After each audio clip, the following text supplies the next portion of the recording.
If you're heading to Camp EDC for the first time this year, I'm going to help you guys prepare by telling you some insider tips and information and what to expect when you first arrive to Camp EDC. I'm going to be sharing some information on how to navigate the campgrounds, some tips and advice, some things that I've learned firsthand from doing camp twice, as well as talking foods, drinks, pool parties, all of that good stuff. So let's get into it. But first, a message from today's video sponsor, Keen. If you guys are into spirituality and things like tarot readings and psychic readings and you want to dip your toes into finding out a little bit more about different areas of your life, whether it's career, love, finances, or just a general reading, you guys can head to trykeen.com/RCC to get a reading of your choice for only $199 for your first 10 minutes, which is a $99 in savings.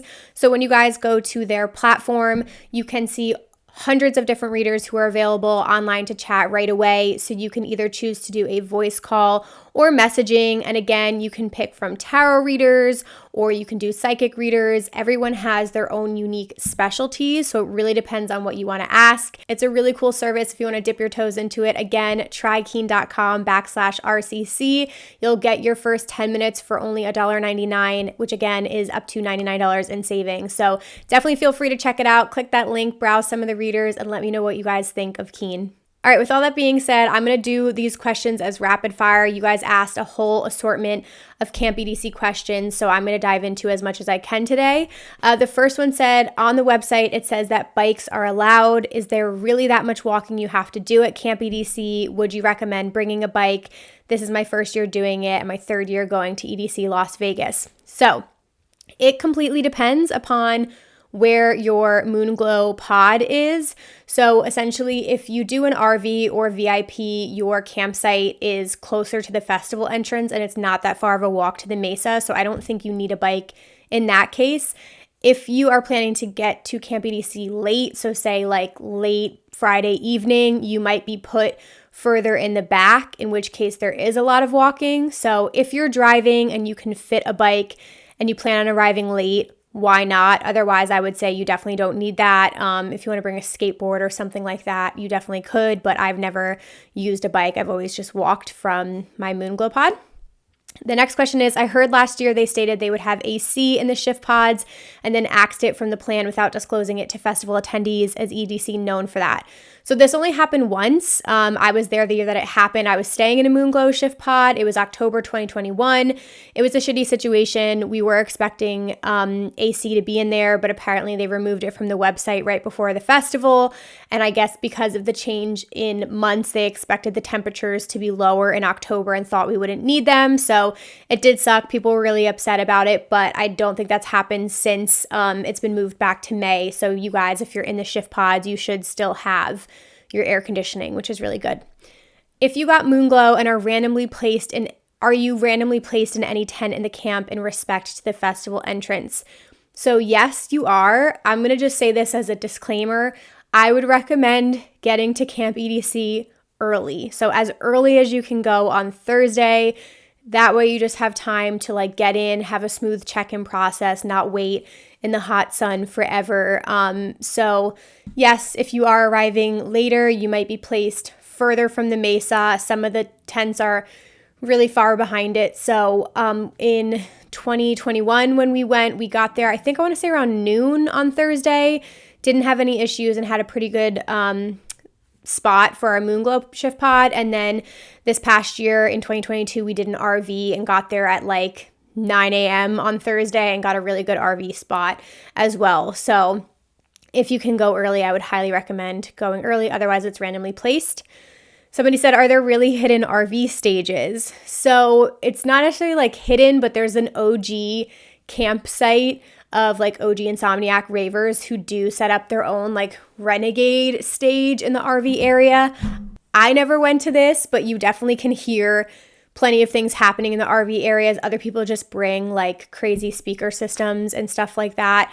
So people just do their own like pop-up things. But again, you do have after parties in the mesa. So you have that as an option to go to as an after as well. Is one car parking spot included with a Moonglow Shift Pod camping pass? I did RV camping last year, so I didn't even consider a car parking spot. So yes, you do get a car you get a parking spot. There's a whole area that when you pull in, you park, and then you have to drag all of your luggage to the check-in and then drag it over to your tent. So again, pro tip, get there early to avoid crazy lines. Definitely bring a wagon. If you're doing any kind of moon glow shift pod and you don't have an RV, you're going to be walking potentially really, really far. I'm telling you, you're not going to want to go back to your car. So definitely bring a wagon if you can, so you can fit everything. Prepare for check-in just in case. Eat a full meal, like eat your breakfast before you go there. Bring a lot of water with you and bring snacks with you. And I'd highly recommend putting on sunscreen and wearing a hat. Last year, what happened is a lot of people arrived kind of like mid-afternoon, early afternoon on Thursday, and the line was insane through security, and people were passing out left and right because they just were not prepared to stand in the heat that long. So be prepared just in case that happens again. Bring water, do all of the things, but yes, you do get a car camping spot, and then again, you have to do the check-in first, then you go to the security line, then you walk all the way to your pod, wherever that is. Are there any specific locks you need for your tent? So no, I've always just bought my locks on Amazon. I will say though, buy 2 different types of locks because you just don't know how big the zipper like hole is going to be. And I've had this happen to me before where I bought 10 locks that were like too thick and they didn't fit through the zipper hole.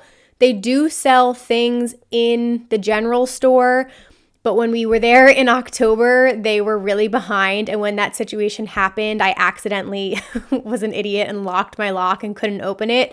They were out of locks at the general store until like later that night. So eventually we were able to buy a new one, but no specific brands that I would recommend. How do you get a hair braiding appointment? So there's a couple different options. Squad Goals Beauty was on site at camp last year. I did my hair braiding with them the last 2 years actually. You can also get it done off-site beforehand. I know Get Braidified is always in Vegas. Rolita Couture always has a crazy big like pop-up shop. And there's other local braiders as well that you can find on Instagram. So you could either do braiding before you arrive to Camp EDC, or like I said, go on Squad Goals Beauty's page now. They're probably booking appointments right now. Book a time slot. Things tend to run over, so go to your time slot early because I've heard of people like missing appointments before. Okay, is it a good experience if you are on the older side, like 33, like I need some rest? Can that still happen there? So yes, it is still an amazing experience. I'm in my 30s. A bunch of my friends are in their 30s that we went together. The best thing I will say about Camp EDC is the convenience. It's going to be so hard for me eventually to go back to a hotel because it's just so easy to walk in and out of the festival and you're just like at your campgrounds. So the convenience is so nice. There's so many things to do. So it's really, really nice to have the pool parties and the after parties there. There's just like, there was a roller rink. There's all these vendors, like tons of food options. Again, you can interact with your neighbors if you really want to be like, feel more of a part of a community. So age doesn't really matter at Camp EDC, I would say. Just really bring earplugs, good earplugs, and an eye mask because it can be hard to sleep, especially when the fighter jets at the Air Force Base next door go overhead at 7 a.m. So you're going to do the best you can. Somebody just said the waitlist for camping. Help. Yeah. I don't know if I could help too much there. I got off the wait list for EDC 2021, but that was right after the pandemic. So I think a lot of people changed their plans. I would just recommend getting on it. You never know. Send an email. It doesn't hurt. I checked in with customer service at one point and I was like, hey, is there any way to tell where I am on the list? And they actually didn't have my name on the list, but I had receipts that I got a confirmation. So they ended up helping me out and got me a Moonglow Shift Pod, but maybe just email Insomniac's customer service to like see if they'll let you know where you are on the line. Somebody asked, are you going to EDC? No, I am not going to EDC this year, you guys. I'm sorry to say. I will be on vacation in Greece with my family that same weekend, and I could not pass up a trip to go to Greece. So I'm taking a break this year, but I'll be back. I will be back. What are your favorite activities to do at camp? So I would say, like I mentioned, I usually do the pool parties pretty much every day. I usually skip the bass music pool party. Last year, you couldn't even get in. I will mention that. Like, if you want to go to the pool parties, go early because they literally stopped letting people in. It got so fucking crowded. The lines to get into the bass music party were so long and people were just standing there like baking in the sun. So if you want to go, wake your ass up, go early to the pool parties and kind of just like camp out there. Just make sure you're staying hydrated. But I would say that, like I mentioned, I usually go to the vendors and buy something. I bought like a fur coat last time. There's shuffling workshops. We did goat yoga. Goat yoga was super cute. Again, get there early. They only let a limited amount of people in like the goat yoga space, but they do it multiple days. And there was like body marbling. Like there's so many different things you can do. Like really, there was a really funny like boot camp workout class that was like half comedy, half workout class. I don't know. That looked fun. So plenty of things to do. Definitely just like check it out and run around. There's like games and carnival games and stuff. How did RV compare to Shiftpods in terms of weather/comfort? So I would say day one of RV was still brutally hot. Like it took a while for our RV's AC to kick on. And I remember trying to sleep on Thursday and just like dying of heat. I had to go take a cold shower. It was so brutal in there. So it still got very, very hot in our RV, but then eventually at night it will cool down with the temperature drops. Honestly, it was a little comparable. I don't know if it was any better. I would say comfort was way better because I had a bed and we had like a fridge and a kitchen and things like that. So there was definitely some things that were a little bit better. Unfortunately, we didn't do the power hookup or the water hookup. So that was kind of gross. We ended up running out of our water tank way faster. I think like on Friday evening, we ran out of water. So we could no longer flush our toilet or use our sink or anything like that. And the RV services on site, basically we were shit out of luck and they were like, we can't get somebody to come deliver you water till Sunday. So that kind of sucked. So the RV services at Camp EDC, like were not that great. But other than that, I still really enjoyed the RV.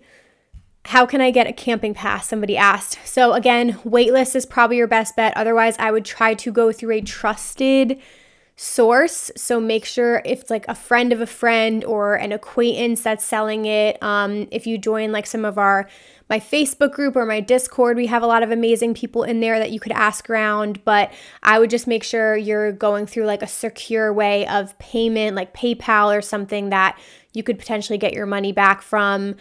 Just make sure it's not like a sketchy person that has no profile and you just meet them on Facebook and you're sending them money. Like don't do anything like that. Okay, a couple more questions here. How many outfits do I need to pack other than my festival outfits? So what I would do, again, it gets so hot during the day. So make sure you have plenty of bathing suits, and I would bring like loose fitting, comfortable clothing that you don't mind sweating in, to be honest with you. Like I wore a lot of tank tops, crop tops, like biker shorts, it's just so I was comfy, or just like gym shorts and stuff like that. Like definitely want to be comfy throughout the day. And then if you're planning on going to the after parties, bring just like comfy things to change into, onesies, PJs, sweatshirts, sweatpants, all that kind of stuff. But I kept it super casual during the day, pretty much was in like a bathing suit and cover up. And then I had like comfy clothes for nighttime pretty much. What would you like to see that is new and exciting at Camp EDC? That's a great question.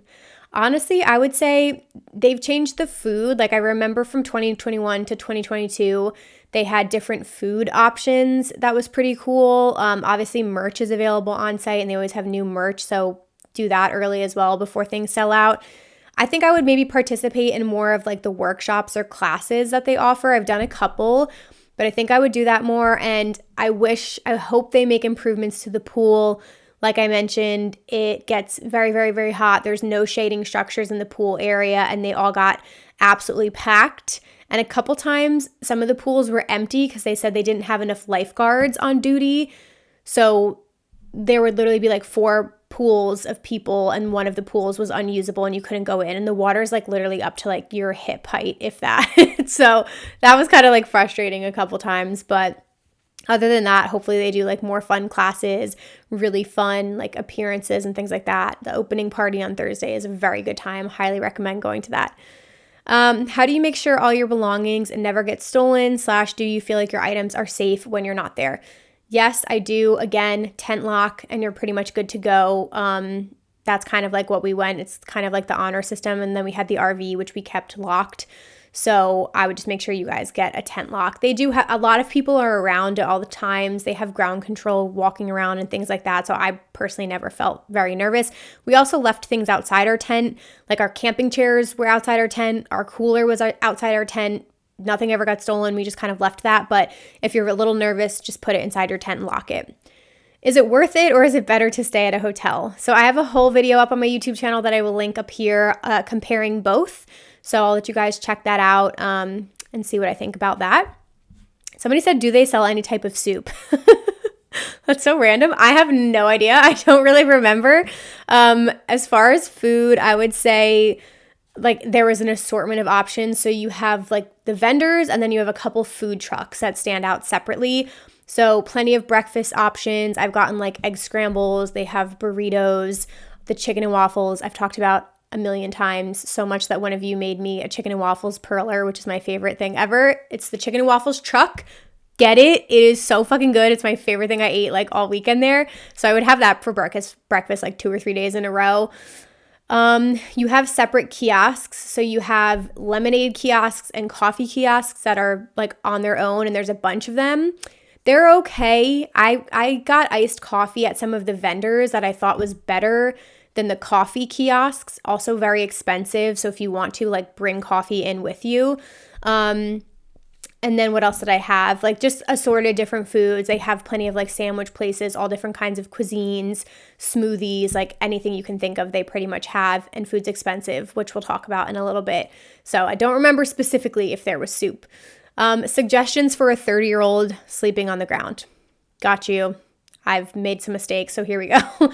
Get a mattress pad, like a thick mattress pad. When we got in, we would do a Walmart run.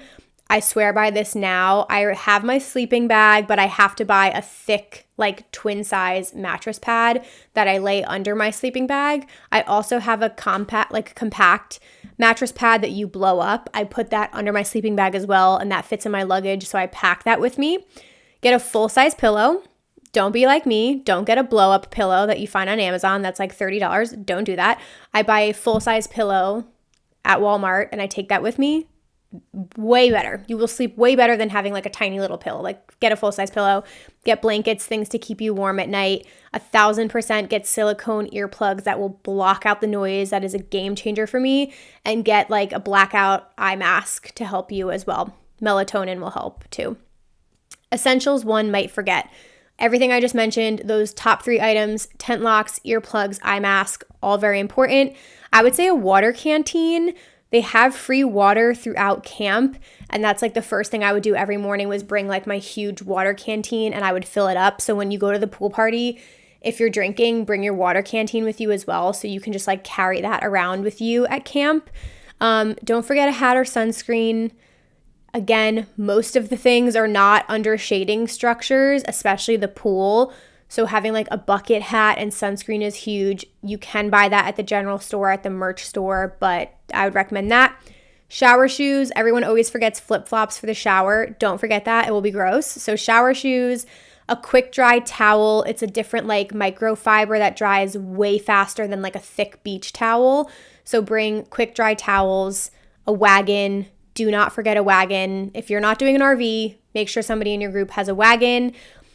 Snacks and drinks, so you spend less on food inside the festival. Like we bring like all of our drinks, as much alcohol as we can, water, Red Bull, like we brought all of that in with us. And then a fan. I would heavily recommend a hand fan. How much would you budget on eating drinks at camp? This is the last question, and I really want to give you guys like a full breakdown of everything I spent. So I'm going to do a breakdown of every day of what I spent at Camp EDC. Okay, so this is on average, and again, if you're bringing your own cookware and you're making your own meals, that will help a ton, but for the most part, I just had snacks in my Shiftpod or my RV. The RV was nice. We could cook. I really didn't cook that much, but we had a lot more stuff in the fridge, like snack-wise and drink-wise, which was good, but when I did the Moonglow Shiftpod, I would say I spent like $15 to $20 per meal. So my routine, pretty much, I would wake up and I would go buy breakfast at whatever time, like 10 a.m.-ish. And again, the food truck was really good. So chicken and waffles, I feel like was probably $18, like around that. And it was very filling. It was a lot of food. And then I would go buy a coffee which would be like $5 to $6. Again, the coffee like kiosks were more expensive, I believe. So that would kind of be like how much I would spend on breakfast. Then throughout the day, I would just have a snack at some point. So I did like a milkshake from one of the milkshake bars. I would just eat my own granola bars and things like that, or I would go get a smoothie or something. Maybe I would buy like a lunch later in the afternoon, but pretty much I would use breakfast as like my big meal, and then I'd get some sort of snack. And then I would say if you're going to drink alcohol, they had beat boxes on site, and beat boxes can be anywhere from like $14 to $16. So I would maybe have like one of those in the afternoon. Or like I said, you can bring your alcohol anywhere. So I would walk around with like, I'd go back to my camp, bring like 2 seltzers with me to the pool party so I didn't have to buy any alcohol during the day. That helped a lot. So highly recommend that. If you're going to buy more than that, it's going to rack up. And then I would buy one meal inside the festival. So we would do dinner at like 7:30-ish before the night kind of kicked off. And that could be anywhere from like $12 to $17 depending on the meal. I got like a chicken and rice teriyaki bowl. I've gotten a slice of pizza before. Really depends. So I would say between all of that, and then at night, I would definitely buy drinks in the festival. And again, probably a beat box, which is like $16 to $17 for a drink. So let's say it's $23 for breakfast between food and coffee. A snack could be like a $6 lemonade or like a $10 snack.